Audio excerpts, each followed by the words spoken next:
Over the years, while researching Hollywood legends for this channel, I've realized something surprising. Fame often hides the hardest battles. And few lives prove that more clearly than Nicolas Cage. A childhood between art and instability. Nicolas Cage was born Nicolas Kim Coppola in Long Beach, California, into a family filled with creativity but also instability. His father, August Coppola, was a literature professor, while his mother, Joy Vogelsang, struggled with emotional challenges that shaped the atmosphere of his childhood. As a young boy, Cage often felt caught between structure and chaos. When his parents divorced during his early teens, that tension only deepened. Later, he would reflect that his father gave him discipline, while his mother gave him emotional depth. Those early contradictions quietly shaped the intensity audiences would later see in his performances. Reinventing himself to escape the shadow.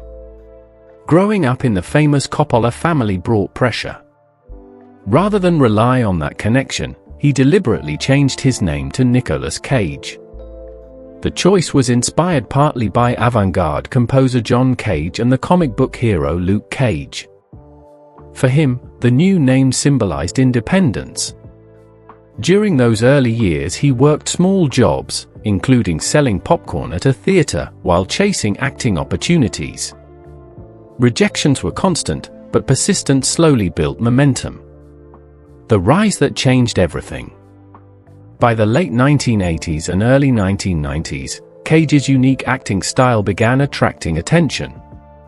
His Oscar-winning performance in Leaving Las Vegas confirmed his reputation as one of Hollywood's most fearless performers. Blockbuster films such as The Rock, Con Air, and Face Off later turned him into one of the highest-paid actors in the world, reportedly earning up to $20 million per film. Yet enormous success brought pressure, constant work, and decisions that would later reshape his life. Collapse, recovery, and a different kind of strength. At the height of his wealth, Cage owned castles, luxury homes, rare collectibles, and even a private island. But financial mismanagement and the 2008 financial crisis forced him to sell many of these assets and repay millions in tax debt. Instead of declaring bankruptcy, he chose another path. He worked relentlessly, sometimes filming several movies a year, slowly rebuilding stability. Life at 62, a hard-earned perspective. Now in his 60s, Cage speaks less about fame and more about responsibility, family, and the craft of acting.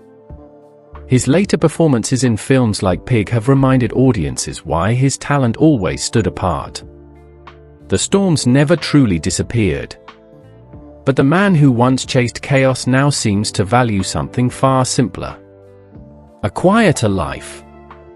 Steady work. And the understanding that endurance may be his greatest achievement.